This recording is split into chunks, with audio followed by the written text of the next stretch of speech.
We are in Acts chapter 12 this morning, Acts 12, and we're going to look at the whole chapter, verses 1 through 25. This is one of those passages that probably illustrates that we don't read the Bible with as much emotion and feeling as we probably should, because in many ways, Acts chapter 12 is probably a passage that should give us a whiplash in our emotions, because it's one where we should have a deep sorrow at the beginning for what happens. And then after that deep sorrow, go into a period of laughter over the sort of comedy that happens in the middle of it. And then we go from the comedy to kind of this sort of grotesque ending in it. So this is kind of this, really roller coaster type of emotions. But sadly, we have read these stories many times and we don't allow them to pierce our hearts as much as they should. But Lord willing, we can take this passage and digest it in the way that it was intended. I think this is one of those passages that's actually very similar to what we'll see in Exodus chapter 1 this morning at our 10 a.m. service, which is all about how in the midst of times of darkness, our God is a God who brings joy and who brings compassion even in dark times. I think one hard thing about human beings for many of us is that we easily fall into despair. I think it's common for a lot of people to allow a moment of darkness to really overtake their spirit, and all of a sudden it's like, oh, there's no hope, and it's just this little issue in our life. So I think there's a lot of passages in the Bible that I think the purpose that they're there for is so that God can continually speak into us and say, just because you're going through this hard time, just because you're going through this darkness, does not mean you need to despair. That God still brings joy, He still brings grace, and even brings laughter in times of sorrow. So let's start with how dark things are in this period with Acts chapter 12, verses 1 and 2. Now, about that time, Herod the king laid hands on some who belonged to the church in order to mistreat them. And he had James, the brother of John, put to death with a sword. It's probably hard for us to really experience and understand how much these verses would have just been a gut punch and a time of deep sorrow for the early church with the murder of James the apostle. Two things would have made this absolutely soul-crushing, I think, for the early church. The first is that this is the very first time a disciple has been killed. Up to this point, the 11 disciples, so the 12 minus Judas, they have had miraculous escapes. They've been there to proclaim and testify to the resurrection of Jesus Christ. And to see James lose his life must have been really earth-shattering for a lot of people in the church. But not only was this the first disciple that was killed, but this was also the first time that a political leader had led in the persecution of the church. For up to this point, those who had led in the persecution of the church, they were the Sadducees, they were the Pharisees, they were the priestly class. And while, as we've seen earlier, they obviously had ways and means to persecute the church, they could beat them, they could imprison them, they could get a mob together and stone and kill a Christian. But we need to understand the degree to which the state could persecute the church in comparison to which the Pharisees and the Sadducees could persecute the church. The state could bring so much more persecution upon the church. So to all of a sudden have the political authorities persecute the church, that's a totally different level. And if the state is persecuting the church, who can you appeal to for mercy? If it's the state, that there's no one else to appeal to. If it's the priest, at least the disciples could hope to appeal to the state. But when it's the state, there's no one else to appeal to. So this would have been a really terrifying time for the church. Now, the persecutor, the one who killed James, is Herod Agrippa I. This is the grandson of Herod the Great. We don't know a ton about Herod Agrippa, but we do know a few facts. We know that he ruled from the years 41 to 44 AD. We know that he did spend some time during his rule trying to curry the favor of the religious leaders of the Jews. So it would make sense if part of his rule was like, I want to be on the good side of the religious leaders of the Jewish people, that he would kill James in order to please them.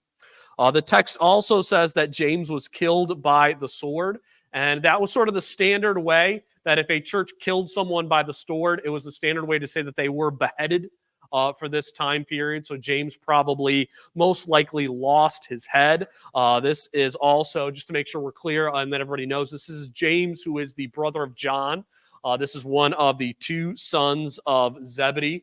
And you sort of had the interesting issue with these two brothers where James is the first of the apostles who was killed, and his brother John is probably the last of the apostles who ends up dying. So you have this big separation there. But at this point, Herod Agrippa beheads James. He's like, oh, I want to kill more people in the church because I've seen that this makes the Jews happy. And at this point, the church has to feel like they're all sitting ducks before Herod. They're all just going to get picked off. The whole movement's just going to get wiped out. And that's sort of what Herod tries to have happen in verses 3 to 6. When he saw that it pleased the Jews, that is the killing of James, he proceeded to arrest Peter also. Now, it was during the days of unleavened bread. When he seized him, he put him in prison, delivering him to 4 squads of soldiers to guard him, intending after the Passover to bring him out before the people. So Peter was kept in prison, but prayer for him was fervently being made by the church to God. On the very night when Herod was about to bring him forward, Peter was sleeping between 2 soldiers, bound with 2 chains, and guards in front of the door were watching over the prison. So this might be the event in the book of Acts that we can pinpoint the date with greatest precision. That's because we know what year King Herod Agrippa I died, and that was the year 44. And then we also know what time of the year this took place. This took place during the time of the Feast of Unleavened Bread. So this would have taken place between the days of the 13th to the 20th of the month of Nisan, because that's when the Feast of Passover took place. So Herod chooses to celebrate the Passover and the Feast of Unleavened Bread during the year 44 by arresting and then killing Peter. And my guess is that he wants to kill Peter probably to align Peter's death at the same time as Jesus's death in order to sort of, drive home the point that we can kill you guys whenever we want to. We killed your Messiah. Now we're going to kill his top witness, the one who is testifying of the resurrection. And he thoroughly secures Peter in prison in preparation for the day of his execution. And it's really thorough, the imprisonment of Peter. I'm going to guess for 2 reasons. One, he probably heard the stories of Acts chapter 5. If you remember in Acts 5, Peter was arrested. He was held with John in the prison. And when the Sadducees wanted to bring Peter and John out of the prison in Acts 5, they sent the guards to go get them. And what happened? The guards came back and said, there's nobody in the cell. It's empty. And then somebody else came and was like, they're already preaching in the temple. So he probably heard those stories and he's like, yeah, I need to really secure these guys so I don't suffer the same humiliation. So Peter is secured in the following manner. First, he is secured by soldiers who are guarding him. Soldiers probably points to Roman soldiers who are tasked with the job instead of common jailers or temple guards. So first, they up the quality of those who are guarding Peter. Second, we read that 4 squads are tasked to guard him. And this would be 4 squads of 4 soldiers each. So a squad is 4 soldiers, and they have 4 squads. This does not mean that there are 16 people guarding him, but what it means is that they have a rotation of 4 different squads in order to guard Peter. So we actually know from some historical records that the Romans determined at one point that if you're going to set someone on the position to be a guard, the longest amount of time that a guard could be fully observant and awake and ready is 3 hours. So their determination was, if you want a good guard, you give them a 3-hour shift and then you put them off. And then you bring them back on. And then they discovered the ideal time was to set up 4 squad shifts where you'd be on for 3 hours, off for 9 hours, on for 3 hours, off for 9 hours. And so you'd have that kind of rotation. So when it says that there's 4 squads here, the purpose of this is just to say, we don't want any chance that these guys are going to fall asleep on duty.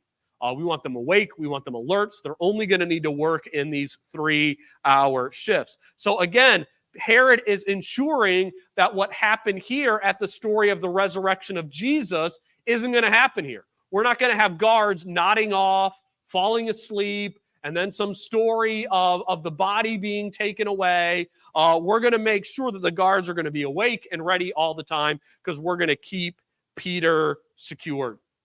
And then Peter is fastened by 2 chains in order to keep him in place. There's probably multiple ways he could have been fastened with those chains, either by the hands or by the feet. But again, they're just making sure there's no way that Peter is getting out. And we should, I think, bring all this up because I think Luke brought all this up to highlight how great of a miracle this is. Peter was secured. There's no way he should be getting out of there. But what do we also read in this passage in verse 5?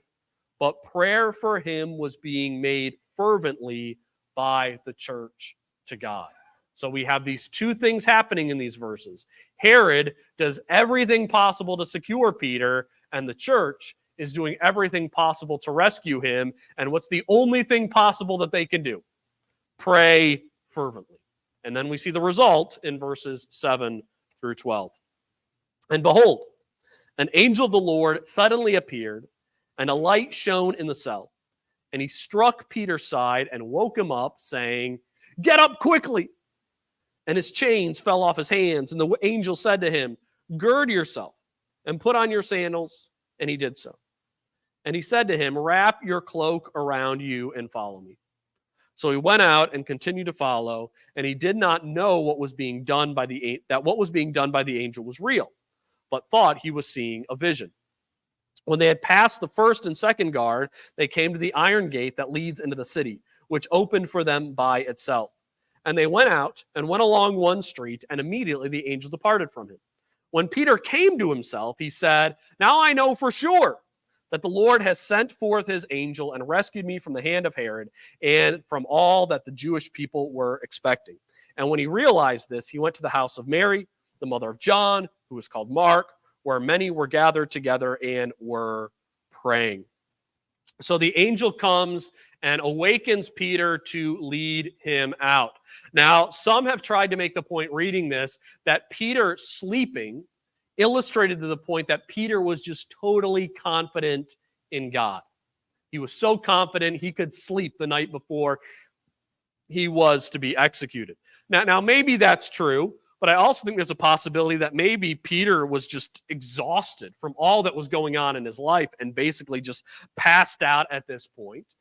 Regardless, Peter's just so out of it because he's such a deep sleep that when the angel arrives, Peter thinks that he is having a vision. And if you remember what happened in Peter's life the last time we saw him in the book of Acts, what happened to him, but he had a vision with a big sheet that comes down. So the fact that he thinks that this is a vision, well, this vision is probably less weird than the last vision he had with the sheet and all of the angels. So maybe this is a vision too. So let's not give Peter a hard time for thinking that this is a vision. And on a side note, we need to make sure that we're always aware when studying the Bible, the danger of reading too much into a person's actions. Because it's funny, if you read the commentaries and what people write about this narrative, one person will look at Peter's sleep and they'll say, "Oh, this means Peter was confident in God." And then you'd have a second person reading this story, and they'll say, oh, the fact that Peter didn't believe he was being rescued and saw it as it was a vision meant that Peter didn't have enough confidence that God was actually going to rescue him. I saw both of them side by side in different writings that people had this week. But I don't know if we could know whether Peter was confident or bewildered or whatever based upon this. So try not to read too much into people's behavior, because sometimes they probably don't communicate as much as we might think they do. But regardless, Peter is awoken in the middle of the night, and in his confusion, the angel of the Lord does numerous miraculous things. One, he prevents the prison guards from seeing what is occurring. It doesn't tell us how the angel does this, but we know based on the 4 squads of soldiers, the chances that all 4 of the soldiers watching him were nodding off and sleeping, that's probably like 1 in a million. So either the angel puts them to sleep, or the angel just makes sure they don't see and hear what is going on. The angel also takes the chains off of Peter, opens the gate doors so that Peter can walk out of the fortress or whatever building they were holding him in. At this time period, there was a very large Roman fortress that was overlooking the temple.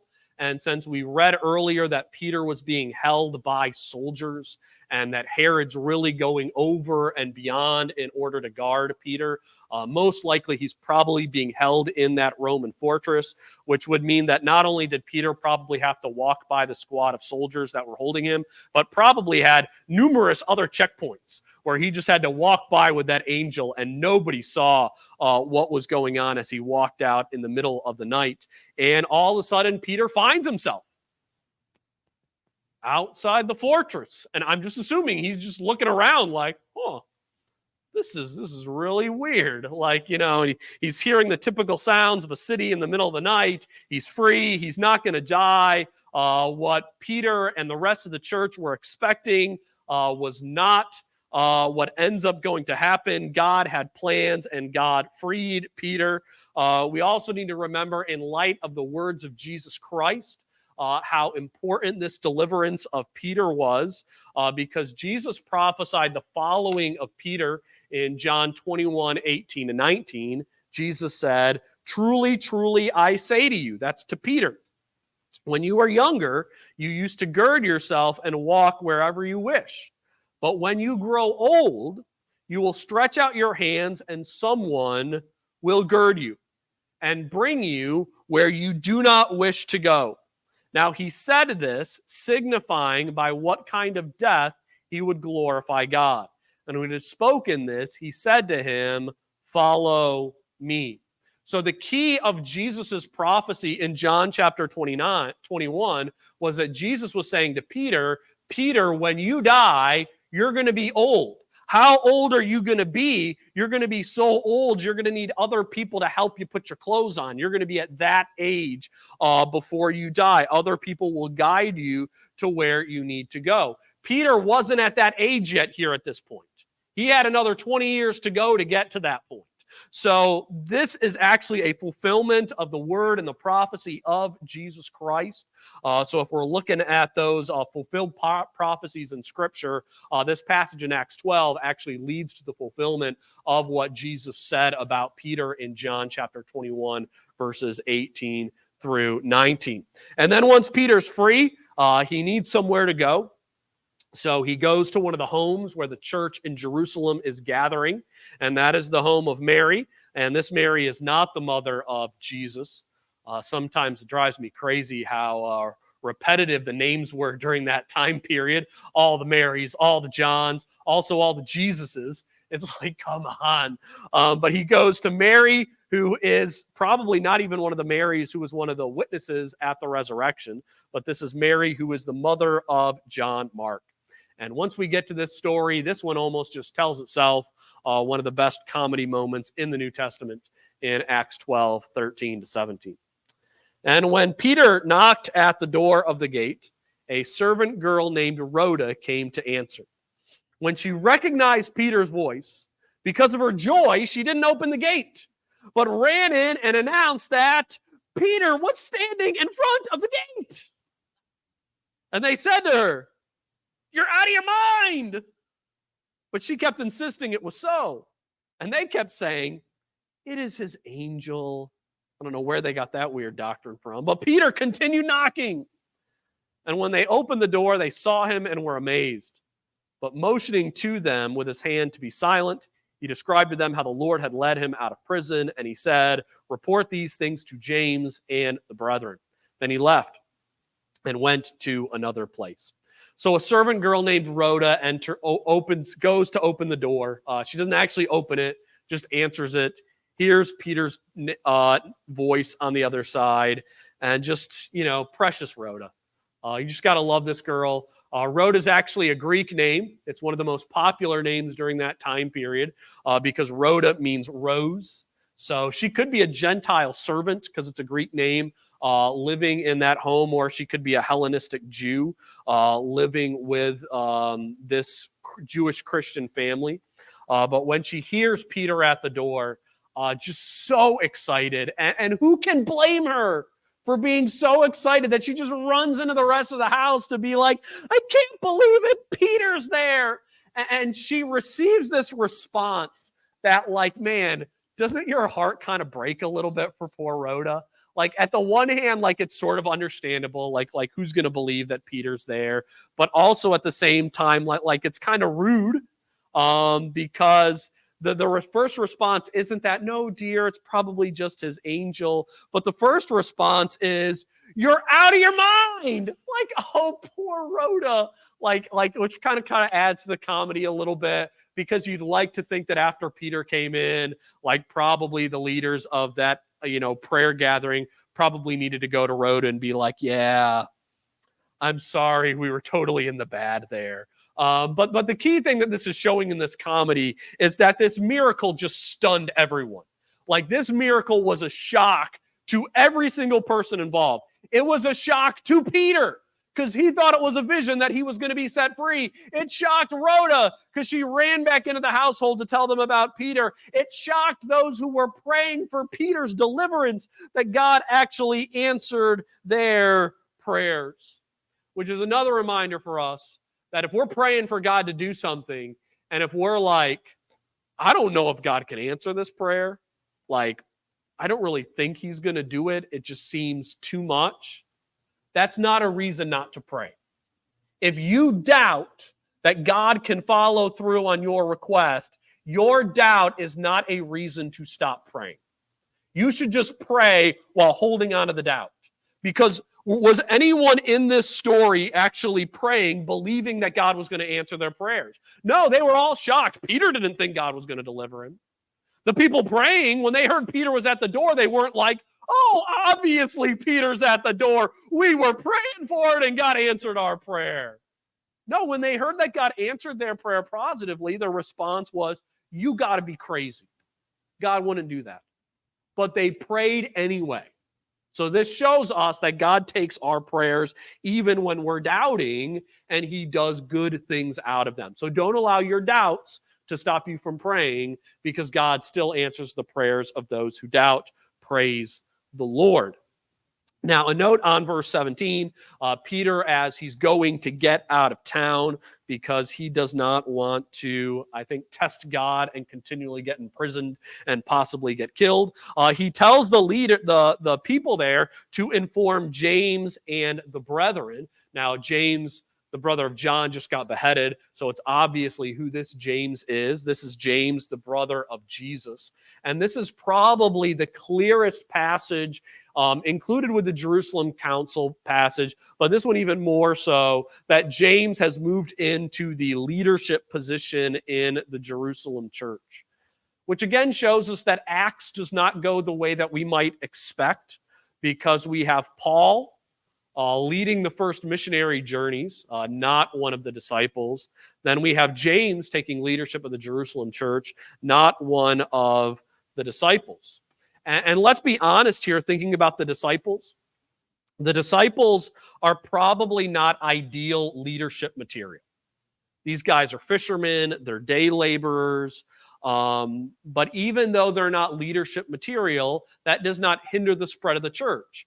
because they don't need to be the leaders of the Church of Jerusalem. They don't need to be the leader of the first missionary journey. They just need to be witnesses and telling people about Jesus with the capacity that they have in order to be the apostles, which should remind us that even if don't have the capacity to lead the church in Jerusalem or to lead a local church or to lead a Bible study, that doesn't mean we still don't have the role to be a witness and to tell people about Jesus Christ, that God can still use us in ways to let others know about the goodness of Jesus. So we have James leading the church at this point. And I like to think that it's around this time when James writes that early letter in the church to those who have been dispersed from Jerusalem to encourage them in their faith.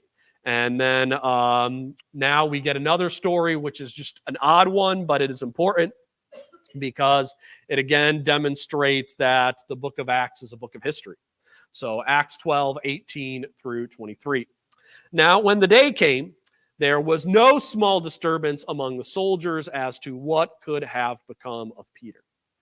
When Herod had searched for him and had not found him, he examined the guards and ordered that they be led away to execution.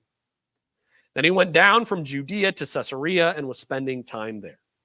Now he was very angry with the people of Tyre and Sidon, and with one accord they came to him, and having won over Blastus, the king's chamberlain, they were asking for peace, because their country was fed by the king's country. On an appointed day, Herod was having put on his royal apparel, took a seat on the rostrum, and began delivering an address to them. The people kept crying out, "The voice of a God and not a man!" And immediately an angel of the Lord struck him because he did not give God the glory, and he was eaten by worms and died. So this might seem like the most pointless story and details to include in Acts. Some people might think that it was made up by Luke in order to humiliate Herod for persecuting the church. But thanks to other outside sources, the primary one is Josephus. This is one of those stories that we can confirm, yes, it happened, and we know when it happened. So walking through this historical account by Luke, which confirms to us that we can take the book of Acts as history. First, we read that Peter wasn't able to be found by Herod. They searched everywhere for Peter, couldn't find him, ended up sadly executing the guards who were watching over Peter. And then Herod needs to travel to Caesarea, because Herod needs to deal with an issue that's going on with Tyre and Sidon. They are butting heads. They are at odds at this time period. And the reason they're at odds is because there's this kind of crucial symbiotic relationship between the area of Tyre and Sidon and the region of Judea, Samaria, Galilee that Herod Agrippa was overseeing. And that is at this time period, and really for most of history, Tyre and Sidon they're the major traders, transporter of goods throughout all of the Mediterranean area. So they're a crucial cog in the Roman Empire. But Tyre and Sidon, ever since the days of Solomon, so this has been going on hundreds and hundreds of years. Tyre and Sidon, they're great at trade, but you know what they don't do in Tyre and Sidon? They don't grow food. So Tyre and Sidon, for hundreds of years, they've been getting their food from the regions of Judea, Samaria, and the area outside of Galilee. Well, what did we talk about last week with food production in the Judea area? They weren't producing any food. Not only did they have that famine that took place in the Nile region, but the area of Judea wasn't even producing their own crops because they went on strike. So there's this big problem with a division taking place over food between the area of Tyre and Sidon and the area of Judea. So Tyre and Sidon, they had actually, it appears based on the text, they won over Blastus, who was the king's chamberlain, to say, you know, we got to be able to get this food production from you. And your chamberlain says that you're going to be able to bring it, and we need to get peace together. And Herod's trying to be able to get them back together. And somehow Herod is able to make peace with Tyre and Sidon. The text doesn't say how. The secular records don't say how. But that's the issue that they're fighting over. They're fighting over food supplies. And somehow Herod is able to make peace with all of them.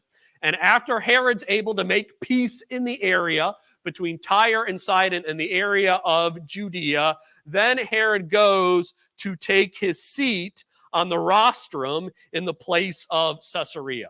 So we need to understand that Herod comes into his palace at a time where he's just brokered this peace deal. So he's probably got his, chest sticking out like, he's the man. And then there's another thing we need to understand, that this is taking place in the city of Caesarea.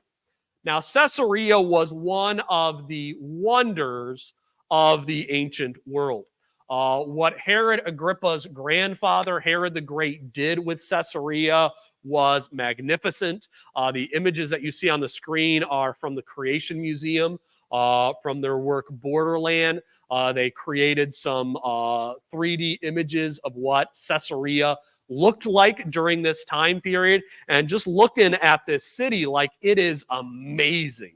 The temples they had, the port of Caesarea, which was entirely man-made, was considered one of the wonders of the ancient world.